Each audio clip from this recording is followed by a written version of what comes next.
الحمد لله رب العالمين والصلاة والسلام على أشرف الأنبياء والمرسلين وخاتم النبيين سيدنا ومولانا على رسوله الكريم وأهل بيته الطيبين الطاهرين المعصومين المظلومين. أما بعد، قال الله تبارك وتعالى في كتابه المجيد وفرقانه الحميد: بسم الله الرحمن الرحيم. إنما يريد الله ليذهب عنكم الرجس أهل البيت ويطهركم تطهيرا.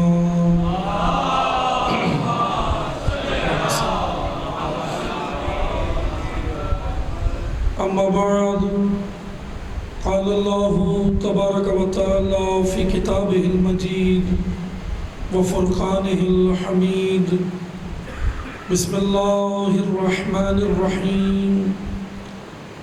فأقم وجهك للدين حنيفا فطرة الله التي فطر الناس عليها لا تبديل لخلق الله ذلك الدين القيم ولكن أكثر الناس لا يعلمون.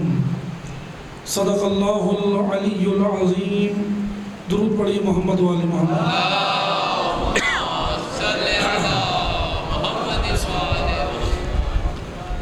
شکر گزار ہیں خداوند تبارک و تعالیٰ کے کہ اللہ تعالیٰ نے ہم سب کو ذکر نبی و آل نبی میں آنے کی، ذکر نبی و آل نبی کا اہتمام کرنے کی اور ذکر نبی و آل نبی آ کر پڑھنے کی، اس ذکر کو کرنے کی اللہ نے ہم سب کو یہ توفیق عطا فرمائی. ہم سب اس توفیق الہی پر بارگاہ الہی میں شکر گزار ہیں.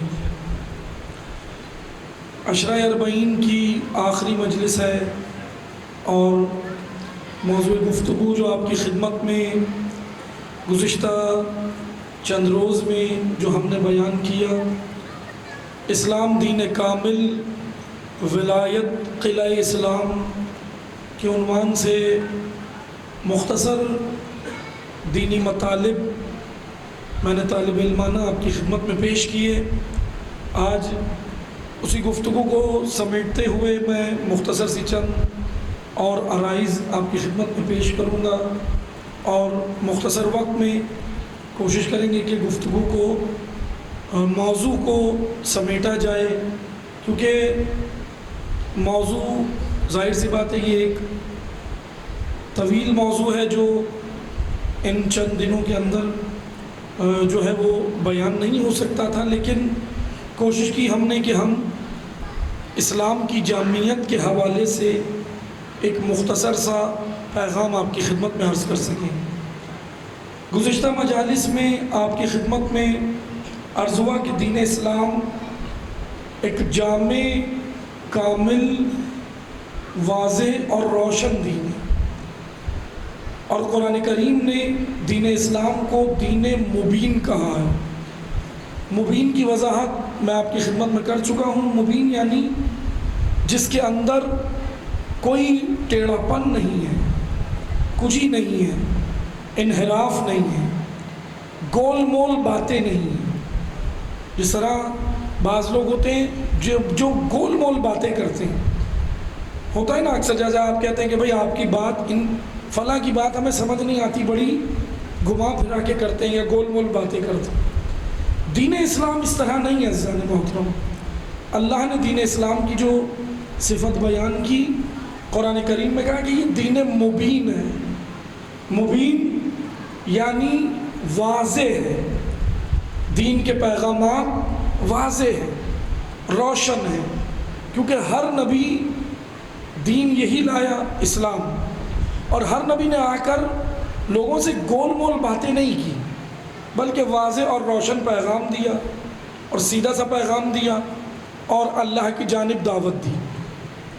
لیکن انبیاء کے ساتھ ایک سب سے بڑا جو مسئلہ قرآن کریم کی آیت سے ہی سنیں، توجہ سنیں، ہر نبی نے آ کر جب لوگوں کو دعوت دی اللہ کے دین کی جانب، اسلام کی جانب، حضرت آدم سے لے کر حضرت خاتم صلی اللہ علیہ وآلہ وسلم تک،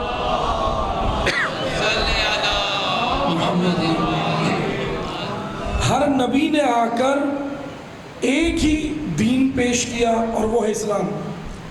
اور جب ہر نبی نے آ کر اپنی امت کو، اپنی قوم کو دعوت دی اور کہا کہ تعالوا ما انزل اللہ، ہر نبی کا یہی پیغام تھا، تعالوا ما انزل اللہ۔ تعال عربی زبان میں کہتے ہیں اوپر آنا، اوپر آنے کو عربی زبان میں کہتے ہیں تعال۔ لیکن ایک یہ ہے کہ مثلا آپ نیچے بیٹھیں، میں کہوں اوپر آ جائیں، تو ایک تو یہ ہے کہ آپ اسٹیج کے اوپر آ جائیں، ممبر کے اوپر آ جائیں، یا آپ گراؤنڈ فلور پر ہیں اور آپ کو کہا جائے اوپر آئیں تو مثلا آپ فرسٹ فلور پہ چلے جائیں، ایک اوپر آنا یہ ہے۔ لیکن یہاں جو آیہ کریمہ میں یا قرآن کریم نے جو انبیاء کی تعلیمات کا کہا کہ تعالوا ما انزل اللہ، انبیاء جو آ کے کہتے تھے آؤ اس کی جانب، یہاں اوپر آنے سے مراد نیچے سے اوپر آنا نہیں ہے، یہاں اوپر آنے سے مراد ہے کہ اپنی فکری سطح کو بلند کرو، اپنی سمجھنے کی صلاحیت کو بلند کرو۔ بلند کرو یعنی جو نبی تمہیں بتا رہے ہیں اپنے ذہنوں کو اس کے قابل بنا لو۔ یہاں مراد یہ ہے کہ تعالوا ما انزل اللہ، آؤ اس کی جانب، کس کی جانب؟ انزل اللہ، جو اللہ نے نازل کیا، جو آئین، جو کانسٹیٹیوشن، جو قاعدے قانون، جو رولز آف ریگولیشنز اللہ نے انسان کے لیے دیے، انبیاء وہی لے کر آئے۔ اور دین اسلام ایسا نہیں ہے کہ مثلا جیسے بعض لوگ سمجھتے ہیں بھائی اسلام کے یہ قوانین کے اوپر اگر ہم عمل کریں گے تو کیا ہے، اس کے اندر زبردستی ہے یا کوئی جبر ہے، نہیں۔ عزیزان محترم، دین اسلام کے جو شرعی احکامات ہیں، ایک بار درود پڑھیے محمد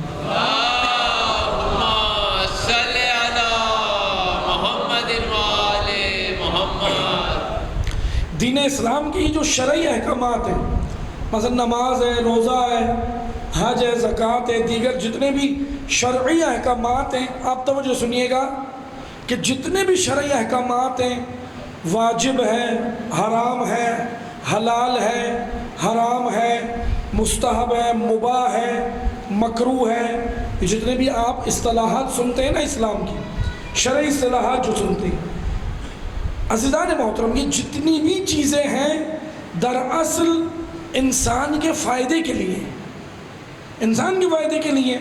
یعنی ایسا نہیں ہے مثلا مثال کے طور پہ کہ میں اگر اللہ نے جو چیزیں مجھ پہ حلال قرار دی، میں اگر ان کا استعمال نہیں کروں تو کیا ہوگا؟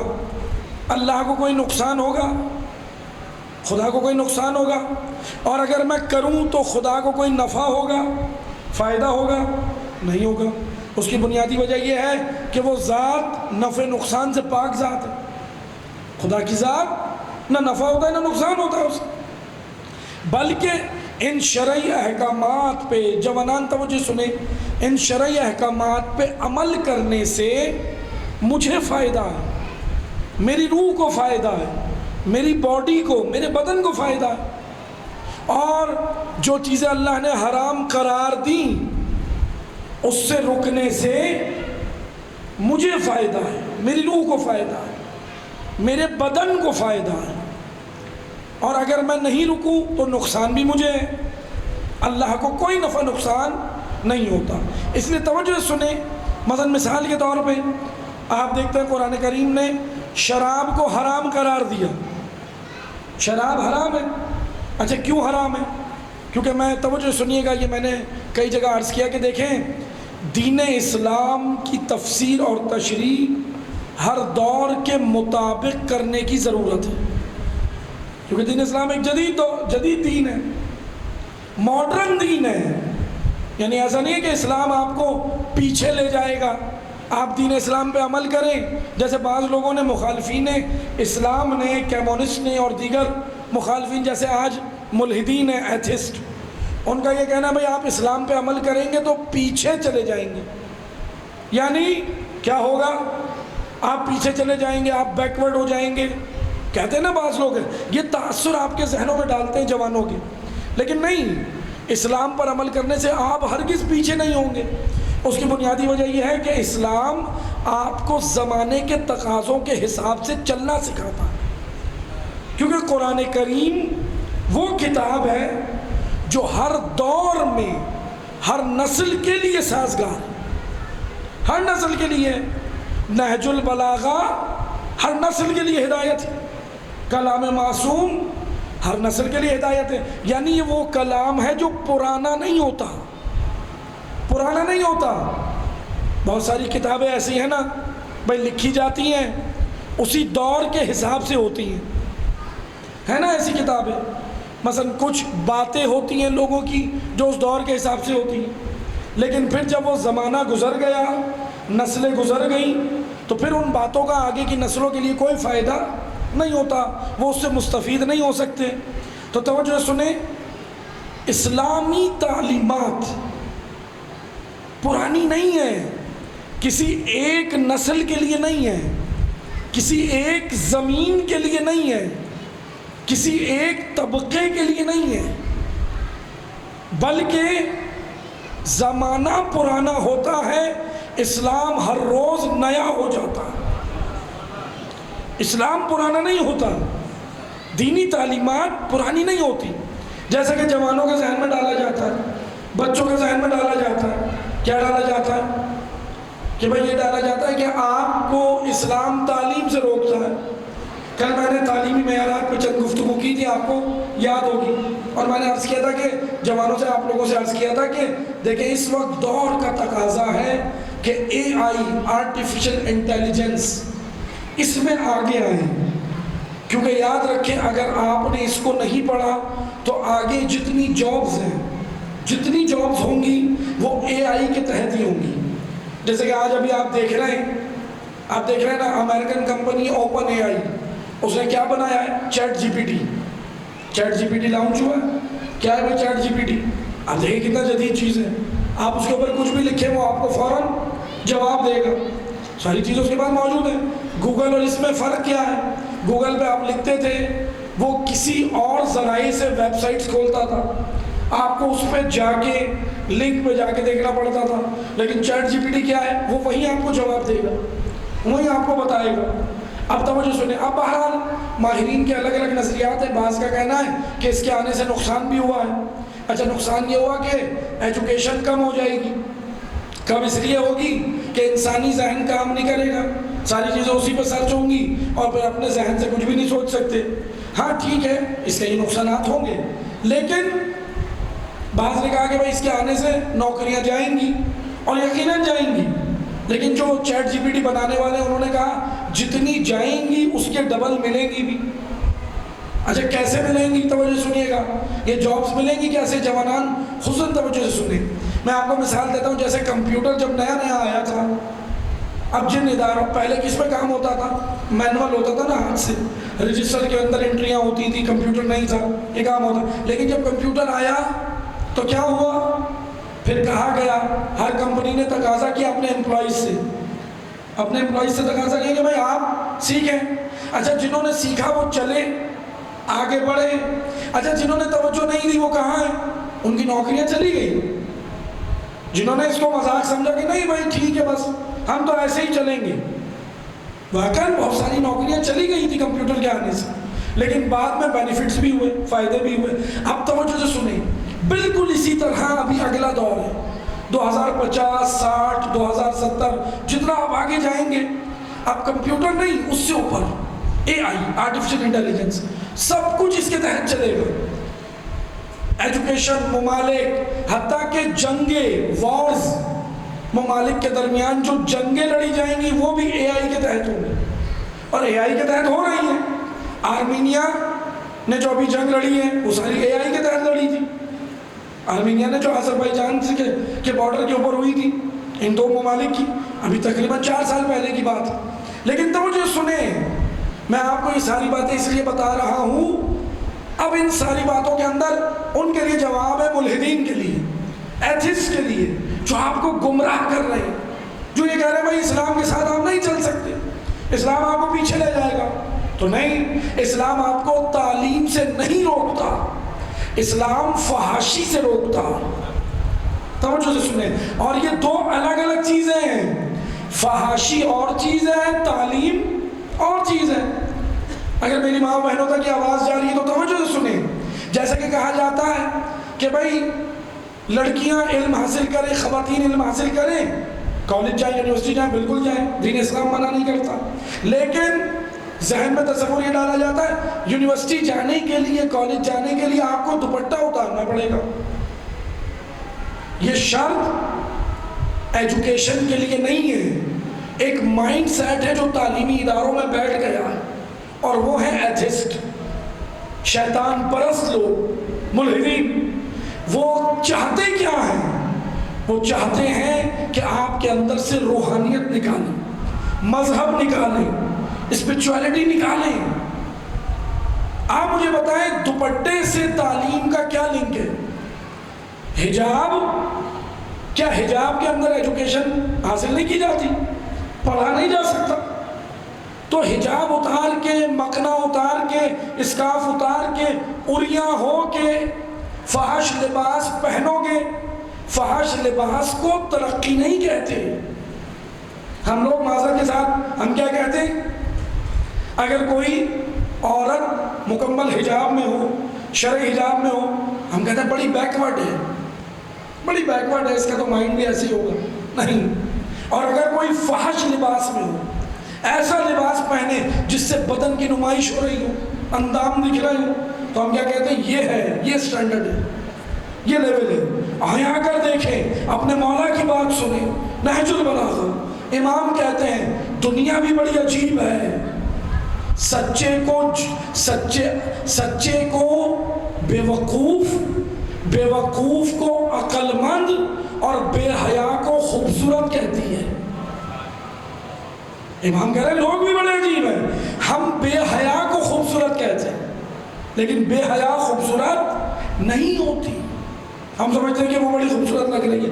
بس اسیجان محترم توجہ سے سنیں، تعلیم سے اسلام نہیں روکتا، فحاشی سے منع کرتا، کیونکہ اگر یہ فحاشی ہوگی تو آپ کے اندر روحانیت نہیں رہے گی، آپ اپنے رب سے قریب نہیں ہو سکتے، آپ اپنے امام سے قریب نہیں ہو سکتے، عریانیت کے ساتھ نہیں۔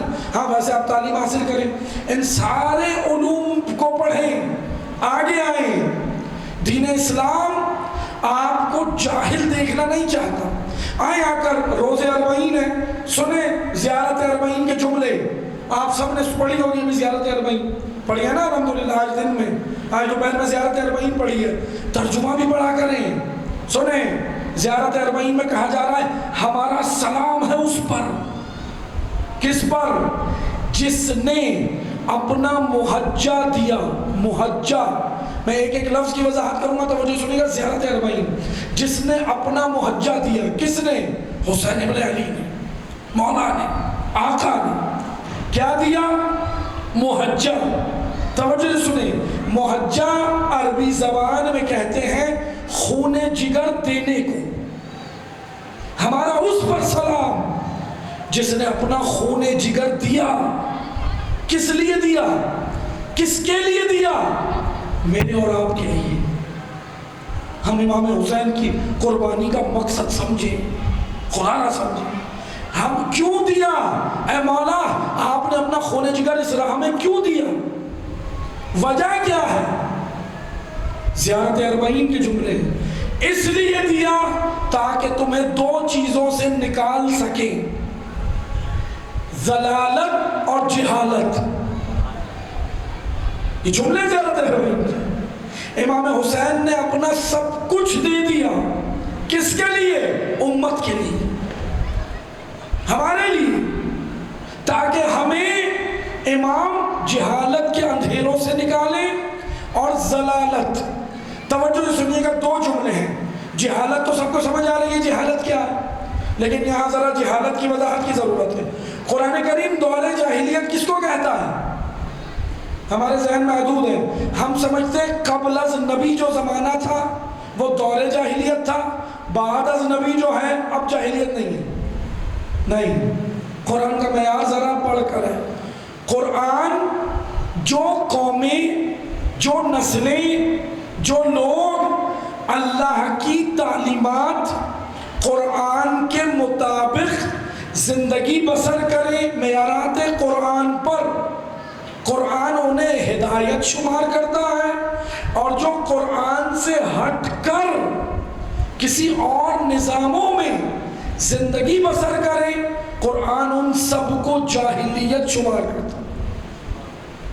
اب ایسے ممکن ہے ایک بہترین ڈاکٹر ہو، انجینئر ہو، آرکیٹیکٹ ہو، بہت پڑھا لکھا ہو، لیکن معیار قرآن کے تحت زندگی نہ ہو، تو قرآن اسے کیا کہتا ہے؟ جاہلیت.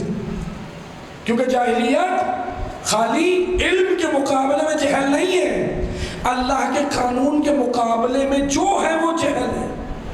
ہدایت ادھر ہے. امام حسین نے کیا کیا؟ لوگوں اس لیے قربانی دی تاکہ ہم جہالت سے نکلیں، ہدایت کی جانب آئیں. اور دوسرا جملہ کیا ہے زیارت اربعین کا؟ ایک جہالت سے نکالنے کے لیے امام نے اپنا محجہ دیا، اور دوسرا ضلالت. ضلالت ذال کے ساتھ نہیں، ضاد کے ساتھ. ضلال، ضاد لام الف لام تا.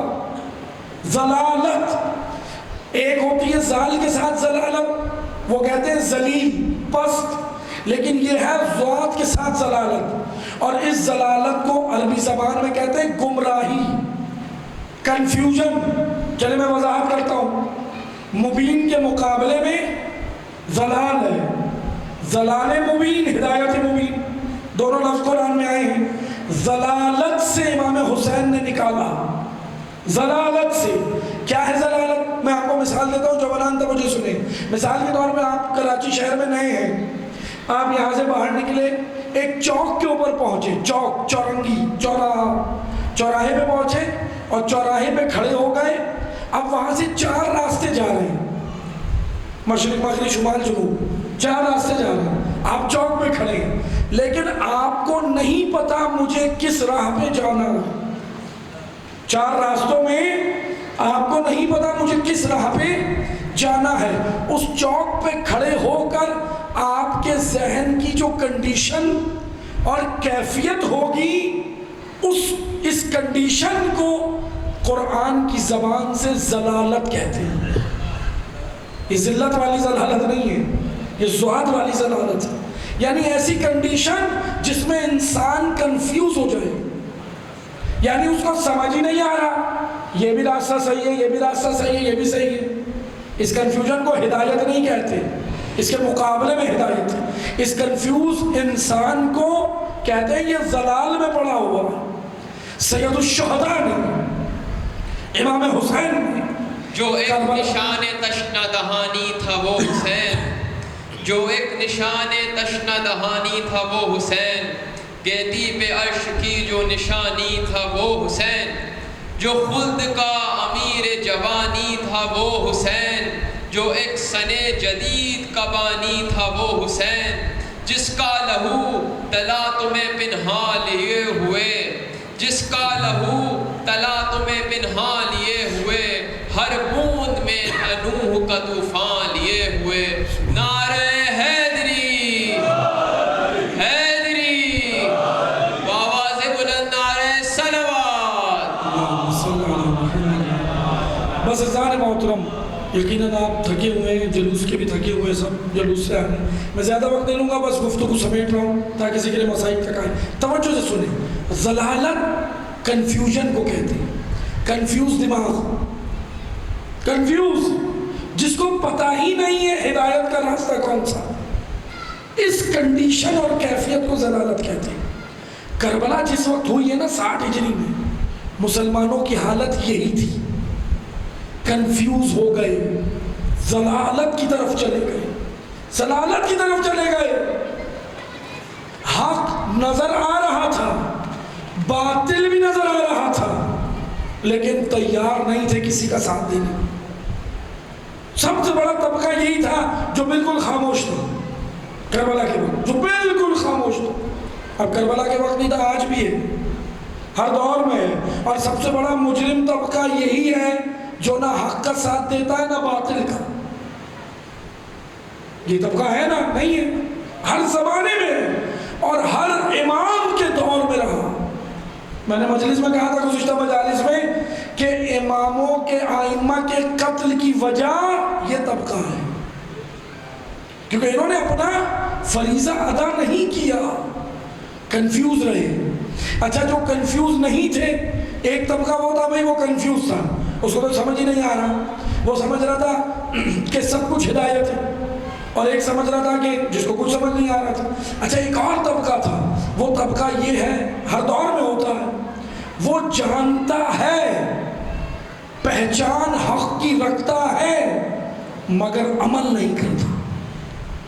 یہ ان سے بڑا مجرم ہے، یہ تو سب سے بڑا مجرم ہے، کیونکہ حق پہچان کر بھی حق کے ساتھ نہیں کھڑا۔ بس دو جملے سنے، میں پھر ذکر مصائب پہ آ رہا ہوں۔ کیا وجہ ہوتی ہے، کیا وجہ ہوتی ہے کہ انسانوں کی اکثریت اپنی ذمہ داری نبھانے میں فیل ہو جاتی؟ تاریخ بھری پڑی ہے، کیوں ہوا ایسا؟ تو بس توجہ سے سنیے گا، میں آپ کو مثال بھی دوں گا، توجہ سے سنیے گا، جوانان خود توجہ سے سنیں، بزرگان جانتے ہیں۔ ایک ہوتا ہے فریضہ، اور فریضے کی راہ میں آتی ہیں تکلیفیں۔ توجہ سنیے گا، ہمیشہ تکلیفیں، پریشانیاں، مصیبتیں اس کی راہ میں آتی ہیں جو ذمہ دار ہوتا ہے، جو رسپانسیبل ہوتا ہے، جو فریضہ ادا کرنے کے لیے نکلتا ہے۔ چل میں آپ کو مثال دیتا ہوں، سادہ سی مثال دیتا ہوں۔ آپ جاب پر جاتے ہیں، کوئی کاروبار کرتا ہوگا، کوئی جاب پر جاتا ہے، ٹھیک ہے؟ آپ جاب پر جاتے ہیں، نوکری کرتے ہیں، نوکری پیشہ زیادہ ہے۔ اب آپ جب جاب پر جاتے ہیں تو یہ نوکری پر جانا، پیسے کمانا، حلال رزق کمانا آپ کا فریضہ ہے یا نہیں ہے؟ میں فریضے اور تکلیف کی وضاحت کر رہا ہوں، فریضہ اور تکلیف دونوں کے اندر دیکھیں، آپ ان دونوں میں توجہ سنیے گا۔ فریضہ آپ کا کیا ہے؟ اپنے بیوی بچوں کا پیٹ پالنا، ان کا نان نطفہ پورا کرنا، شرعی طور پہ حکم ہے نا بھائی، رزق حلال کمانا۔ اب آپ فریضہ ادا کرنے کہاں جاتے ہیں؟ نوکری پہ، جاب کے اوپر۔ لیکن بعض اوقات ایسا بدن آپ کا بیمار ہو جاتا ہے، کبھی بخار ہوتا ہے، کبھی اور کوئی طبی بیماری آ جاتی ہے۔ بیماری کے عالم میں بھی بعض لوگ نوکری پہ جاتے ہیں یا نہیں جاتے، لیکن بعض تو ہوتے ہیں جنہیں بہانا چاہیے ہوتا ہے چھٹی کا، وہ تو پورے سال کا کیلنڈر دیکھ کے بیٹھتے ہیں کہ پورے سال کا کیلنڈر ان کے پاس ہوتا ہے کب کب چھٹی آ رہی ہے، اور اگر کوئی چھٹی اتوار کو آ جائے تو سر پیٹتے ہیں، افسوس بھی کرتے ہیں نا۔ لیکن آپ نے دیکھا ہوگا کہ بعض ہوتے ہیں بڑے ذمہ دار ہوتے ہیں۔ اچھا، یہ جو اتنی کیا ہے، اس کو جو بیماری اس کے بدن کو لاغر ہوئی ہے، یہ تکلیف میں ہے نا، اذیت میں ہے نا، بخار تکلیف میں ہے، کوئی اور بیماری تکلیف میں ہے، لیکن تکلیف کے باوجود جاب پر جا رہا ہے۔ کون سی چیز اس کو گھر سے نکال کر نوکری پہ لے جا رہی ہے؟ اس چیز کا نام ہے فریضہ، ذمہ داری، کیونکہ یہ رسپانسیبل ہے، اس کو پتا ہے کہ اگر میں ان تکلیفوں کو جھیل کر بھی نہیں گیا تو میرے بچوں کا کیا ہوگا، میرے گھر والوں کا کیا ہوگا، میرے ماں باپ کا کیا ہوگا، کیونکہ یہ ذمہ دار ہے، اپنی ذمہ داریوں کو سمجھتا ہے۔ بعض غیر ذمہ دار ہوتے، بعض ذرا سی تکلیف ہوتی ہے فوراً چھٹی کر لیتے، لیکن بعض بڑی بڑی تکلیفوں میں بھی جاتے۔ وجہ یہ ہے جو غیر ذمہ دار ہے وہ کیا کرتا ہے، وہ تکلیف کو فریضے پر ترجیح دیتا. توجہ سنیے گا, نتیجہ بڑا اچھا آئے گا. تکلیف پر, اپنی اذیت و تکلیف پر فریضے, اپنے فریضے پر اذیت اور تکلیف کو ترجیح دے دیتا ہے. جو اپنی اذیتوں کو, اپنی تکلیفوں کو اپنے فریضے پر ترجیح دے وہ غیر ذمہ دار ہوتا ہے. لیکن جو اپنے فرائض نبھائے, تکلیفوں پر فریضے کو ترجیح دے, وہ رسپانسبل ہوتا ہے, وہ ذمہ دار ہوتا ہے. یہ مثال تھی مطلب کی جانب آئی. جب دین خطرے میں ہو, جب امر بالمعروف و نہی عن المنکر نہ ہو رہا ہو, سنتیں مر گئی ہوں, بدعتیں زندہ ہو گئی ہوں, حلال حرام کیا جا رہا ہو, حرام حلال کیا جا رہا ہو, کون ہے؟ اللہ نے الہی, اللہ کی جانب سے فریضہ کس کا ہے؟ سب کا ہے. امام کا بھی ہے, عوام کا بھی ہے, اللہ کی جانب سے فریضہ. لیکن توجہ سے سنیں, آئیں آ کر دیکھیں, کربلا ہمیں بہت بڑا درس دے رہی ہے. بصرہ, یمن, مدائن, کوفہ, مکہ, مدینہ, ساری اسلامی قلمرو میں لاکھوں مسلمان تھے. سب کا فریضہ تھا 60 ہجری میں دین بچانا, سب کا فریضہ تھا 61 ہجری میں دین بچانا. لیکن کیوں صرف یہ 72 نے بچایا؟ کیوں 72 نکلے؟ کیونکہ فرق یہ ہے, الہی ذمہ داریاں تھیں سب پر. اکثریت نے اپنی تکلیفوں کو فریضے پہ ترجیح دی, حسین نے اپنی تکلیفوں پر فریضے کو ترجیح دی.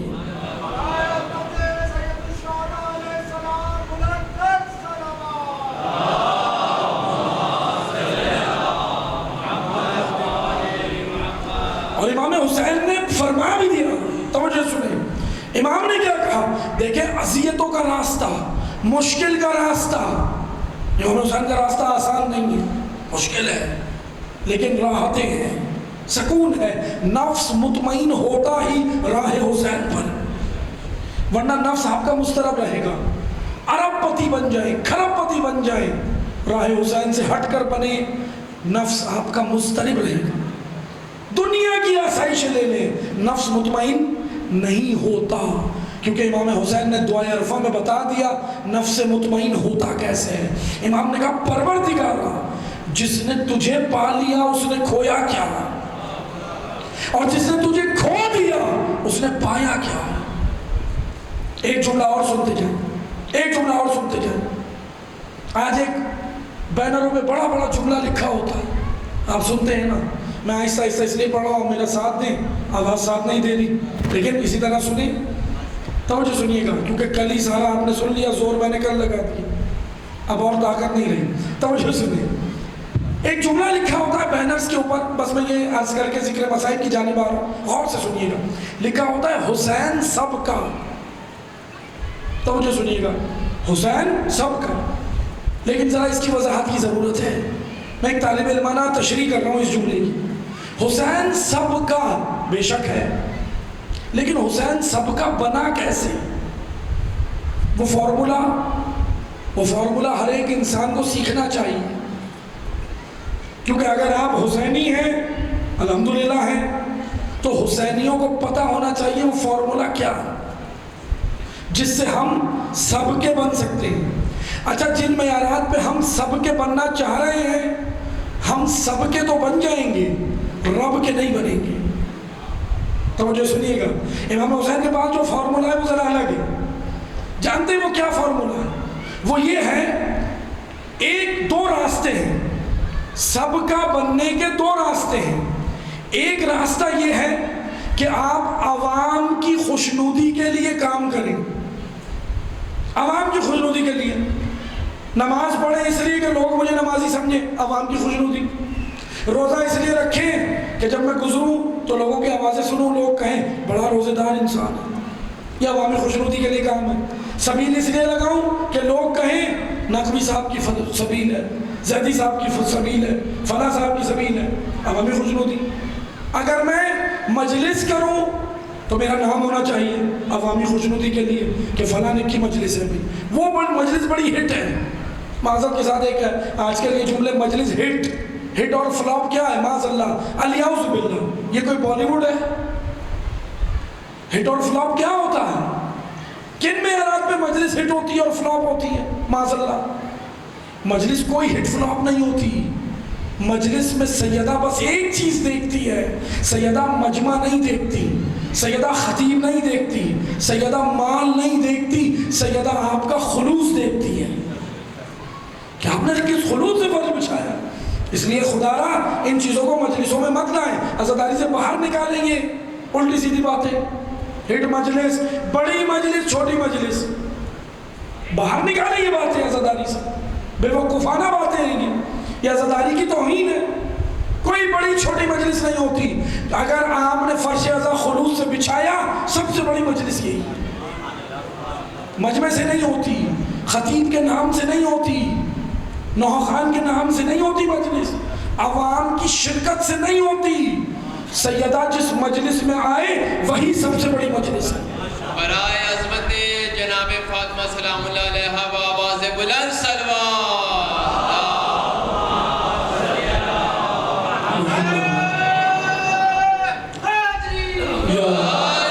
بس بات آ گئی اس لیے میں کر رہا ہوں. عزاداری کے حوالے سے آپ جانتے نا یہ مسائل آج کیا یہ چیز ہے. یہ بے وقوفانہ باتیں, جاہلانہ باتیں جو عزاداری کے اندر ڈالی جا رہی ہیں. بڑی مجلس, چھوٹی مجلس, اس کی مجلس, اس کی مجلس. ہاں صحیح کہہ رہے ہیں, فلاں صاحب کی مجلس, چودھری صاحب کی مجلس, مرزا صاحب کی مجلس, شیخ صاحب کی مجلس, سید صاحب کی مجلس. آج کل انہی کی مجلسیں ہو رہی ہیں, مجلس حسین نہیں رہی. حسین کی مجلس کہاں ہے؟ مجلس حسین ہے فقط. یاد رکھیں عزاداری کو اس وقت میں جوانوں سے عرض کروں گا, عزاداری کا ادب ان بزرگوں سے سیکھیں جو موجود ہیں. جو ہمارے بزرگان تھے, آبا و اجداد, بڑے خلوص سے فرش بچھاتے تھے, خلوص سے آتے تھے, ان کا اخلاص تھا. آج معذرت کے ساتھ کمرشلزم, اس کمرشلزم نے جب سے یہ عزاداری میں کمرشلزم آیا خلوص نکل گیا. کس کے لیے کام ہو رہا ہے؟ عوام کے لیے. ہم کر رہے ہیں کام, لیکن ہم کر رہے ہیں سب راضی ہو جائیں. لیکن یاد رکھو جس کے ذہن میں جب بھی آپ جو بھی عمل کرو اور یہ سوچ کے کرو کہ عوام راضی ہو, عوام پھر بھی راضی نہیں ہوگی. میں آپ کو ایک مثال دیتا ہوں, ایسی فرضی مثال ہے, اصل واقعہ نہیں ہے, ایسی فرضی مثال ہے. ایک شخص تھا, اس نے چراغ رگڑا, جن آ گیا, جن نکل آیا. اب جن جیسی آیا, جن نے بولا کیا حکم ہے آقا, بتاؤ کیا کروں. تو اس نے کہا کہ ایک کام یہ کرنا ہے, سمندر پہ پل بنانا ہے.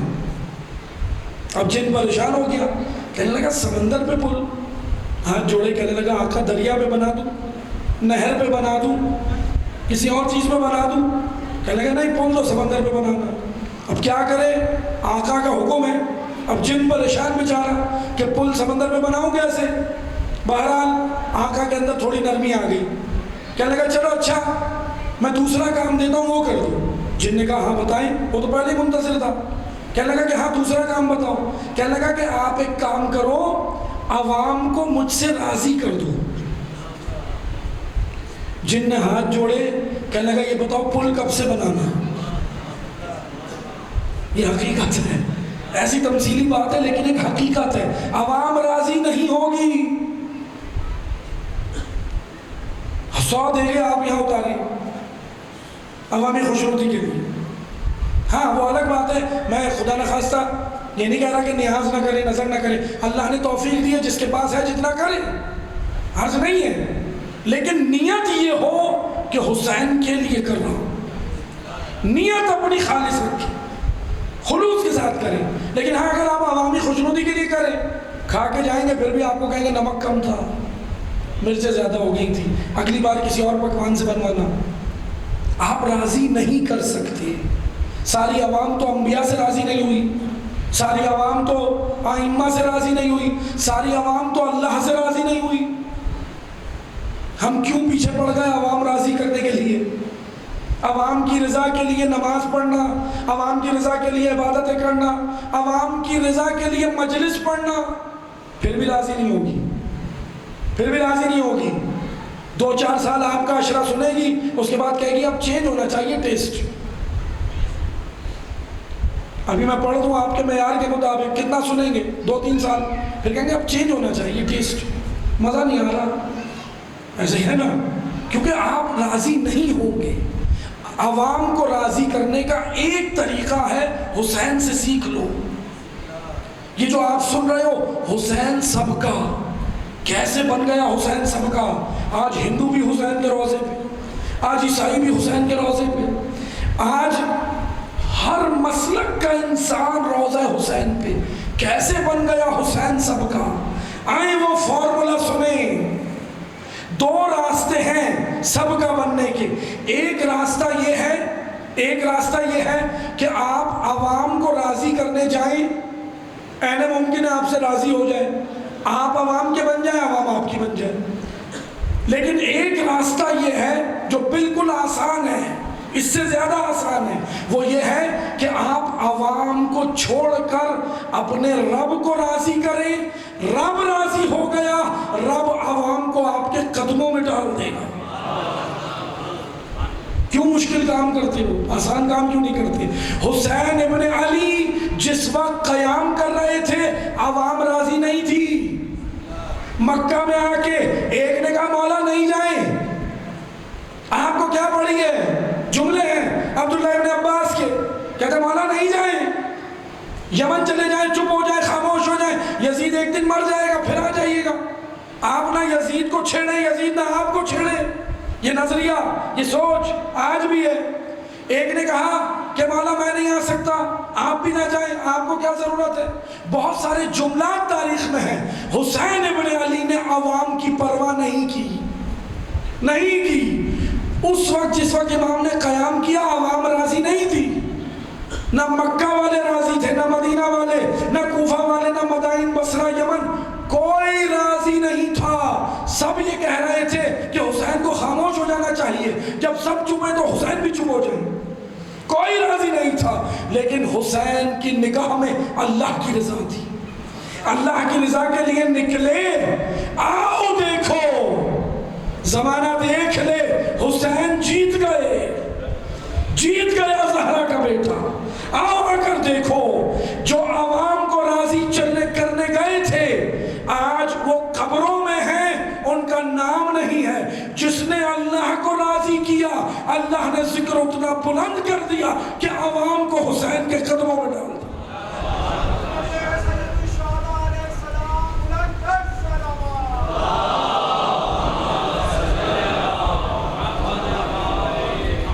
یہ ہے حسین سب کا۔ حسین سب کا بنے، اس راستے سے نہیں۔ ایک راستہ وہ ہے کہ سب کے بن جاؤ مگر رب نہیں ملے گا، اور ایک راستہ وہ ہے کہ رب کے بن جاؤ سب خود مل جائیں گے۔ حسین نے یہ راستہ اپنایا۔ مولا کا راستہ یہ ہے کہ اللہ کے لیے کرو، خالص خدا کے لیے عمل کرو، خالص ہو جاؤ، پھر دیکھو خدا تمہارے قدموں میں ساری نعمتیں ڈال دے گا۔ آئیں آ کر دیکھیں، اس طرح حسین سب کے بن گئے۔ آج حسین سب کا ہے، آج حسین سب کا۔ بچا لیا حسین نے اسلام، حسین سب کے بن گئے۔ لیکن اس اسلام کو بچانے میں سب سے بڑا کردار زینب کبریٰ کا ہے۔ 2 جملے سننا پھر میں مسائل پہ آؤں گا۔ جب کوفہ کے بازار میں پہنچی نا بی بی، خطبے کے 2 جملے سنیے۔ خطبہ بہت خوبصورت ہے بی بی کا۔ بی بی نے کوفہ والوں کو کہا، کون تھے یہ کوفہ والے؟ دغا باز، دھوکے باز۔ خط لکھ کے مسلم بلایا، بیعت کی، بیعت توڑ دی، گھروں میں بیٹھ گئے، مسلم شہید ہو گئے۔ اب جناب زینب جب بازار میں آئی نا، سننا ستاروں، علی کی بیٹی نے آ کر، اچھا سننا، یہ رونے لگے۔ کوفہ والے آئے، ندامت کے آنسو بہا رہے تھے، نادم تھے، بعد میں پشیمان ہوئے، نادم ہو رہے تھے، رونے لگے۔ بی بی نے آنسو قبول نہیں کیے، کوفہ والوں کے قبول نہیں کیے۔ میں آپ کو مثال دوں، غیر ذمہ دار کے آنسو علی کی بیٹی قبول نہیں کرتی۔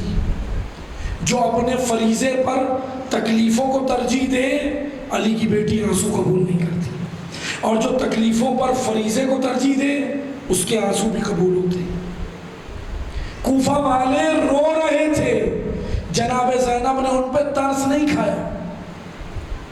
جناب زینب نے کہا یا اہل الکوفہ یا اشبہ الرجال یا اہل الخطر غدر مکر، بی بی نے کہا اے کوفیوں، اے تابوت پہ لپٹی ہوئی چاندی، اور ایک اور جملہ سننا، اے دغا بازوں، اے دھوکے بازوں، اے مکاروں، اے دو چہرہ لوگوں، بی بی کا خطبہ ہے، دو چہرہ لوگوں، دو چہرے سے مراد تمہارے زبانوں پہ کچھ ہے، دل میں کچھ ہے، تمہارے قول و فعل میں تضاد ہے، تم کہتے کچھ ہو کرتے کچھ ہو۔ جناب زینب خوش نہیں ہوئی، للکارا بی بی نے، اور آخری جملہ سننا، بس ایک جملہ، بی بی نے کہا یا اہل الدمنا، دمنا دال میم نون ہا، سنو جناب زینب کی حکمت، کیا خوبصورت جملے بی بی نے کہا کہ تم اہل دمنا ہو۔ دمنا وضاحت سنیں، عربی کا لفظ ہے دمنا، عربی زبان میں اس گھاس پھوس کو کہتے ہیں، گھاس گرینری جو اگتی تو ہے مگر جانور کے فضلے پہ۔ توجہ سنیے گا، عرب لوگ جب سفر کرتے تھے تو اپنے اونٹوں کو باندھتے تھے، خود خیموں میں بیٹھتے تھے، اونٹ باہر باندھتے تھے، اونٹ اس جگہ پر فضلہ کرتا تھا، فضلہ پیشاب وغیرہ اور فضلہ اس جگہ پہ کرتا تھا، پھر وہ اپنا کاروان لے کے چلے جاتے تھے، سورج کی روشنی پڑتی تھی، اونٹ کے فضلے پر گھاس اگاتی تھی، اونٹ کے فضلے پر گھاس اگاتی تھی۔ یہ گھاس جو گندگی کے اوپر اگے اسے عربی میں دمنا کہتے ہیں۔ جناب زینب نے کوفہ والوں کو کہا تم اہل دمنا ہو، تمہارے چہرے خوبصورت ہے گھاس کی طرح لیکن وجود اندر سے بدصورت ہے۔ اتنے سخت جملے جناب زینب کے، بی بی کے اتنے سخت جملے، کیوں؟ کیونکہ تم نے دھوکہ دیا، تم نے اپنا فریضہ ادا نہیں کیا۔ لیکن آئے عزادارو، علی کی بیٹی نے اپنا فریضہ ادا کیا، علی کی بیٹی نے اپنا فریضہ ادا کیا، اور ایسا ادا کیا کہ اطاعت حسین میں آگے آگے، اطاعت حسین میں آگے آگے، بس سننا عزادارو، ایسے ادا کیا کہ سب کچھ اللہ کے دین پہ قربان کیا۔ اور اب شام کے زندان سے رہا ہو گئی علی کی بیٹی، اجرکم اللہ۔ سننا عزادارو، زیادہ طویل مسائل نہیں پڑھوں گا، بس 2 جملوں میں گریہ کر لینا۔ آپ بھی تھکے ہوئے ہو، جلوس اعزا سے آئے ہیں، تھکے ہیں، لیکن زینب کی تھکاوٹ یاد کر کے رونا، اتنا نہیں چلے آپ جتنا علی کی بیٹی چلی تھی۔ اور یقیناً یہ محبت ہی تو ہے جو آپ کو چلا رہی ہے، یہ محبت ہی تو ہے ان کی جو ہمیں طاقت دیتی۔ اجرکم اللہ۔ سننا عزادارو، غیرت مند عزادارو، سننا، سیدہ آپ کا گریہ قبول کرے۔ بس میں نے کہا نا 2 جملے سن لینا، دعا کرنا، میں اتنے سخت مسائل میں کہ پڑھ سکوں، آپ گریہ کر لینا۔ علی کی بیٹی رہا ہو گئی، سید سجاد آئے، اماریاں تیار ہوئی، اونٹوں پر بیویوں کو بٹھایا گیا۔ سننا عزادارو، ایک روایت کربلا کی سننا، ایک مدینہ کی سننا۔ اجرکم اللہ۔ دین بچا کے آ رہی ہے زینب، دین بچا کے آ رہی ہے۔ اللہ کا دین بچانا آسان نہیں ہے۔ زینب نے تکلیفوں پہ فریضے کو ترجیح دی ہے۔ بی بی کی سیرت پہ عمل کرنا ہے ہم سب نے، ہمیشہ جب بھی ہمارے اوپر تکلیفیں آئیں، تکلیفیں نہیں دیکھنی، اپنا فریضہ دیکھنا، کیا اللہ نے میرا فریضہ کیا رکھا۔